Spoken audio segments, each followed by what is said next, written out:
Na Simba wamepokelewa pale Terminal 3 wakitokea kule nchini Afrika ya Kusini, ambako walikwenda kukamilisha basi ile ratiba ya nusu finali baina yao pamoja na Stellenbosch ya huko Afrika Kusini. Kwa hiyo wamepokelewa pale Terminal 3 kwa mbwembwe nyingi, na shangwe ilikuwa kubwa sana kutokana na mapokezi yaliyokuwepo kutoka kwa mashabiki zao. Na kama unavyojua, Simba ndio klabu ambayo inaongoza kwa idadi kubwa mashabiki ambao walijitokeza pale katika uwanja wa ndege wa kimataifa Mwalimu Julius Nyerere. Kwa hiyo ni katika tu kuwapa hamasa wachezaji wao, kuwapa nguvu, kuonesha kwamba wako pamoja nao katika kila hali na vitu vingine kama hivyo. Finali hiyo itakuja kupigwa mwezi huu Mei ambao unafuata.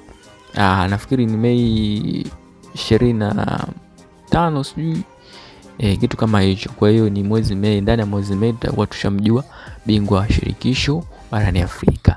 Lakini hata hivyo pia ni hatua kubwa sana kwa Simba, kwa sababu pambana sana kwenye robo finali kadhaa imeweza ikitolewa na vitu vingine, lakini Mwenyezi Mungu amewajalia robo finali hii wameweza kuvuka pia katika hatua ya finali, ingawa ni timu ambayo ilikuwa inapewa nafasi kubwa kwenye michuano hii ya shirikisho, lakini haimaanishi kwamba hata kama unapewa nafasi basi ndio itendee haki.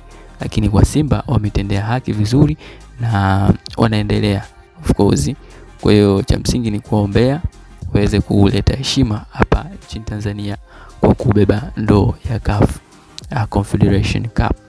Kwenye swala jingine ni kwamba Chama anaonekana kama mtu ambaye anapishana na gari ya mshahara.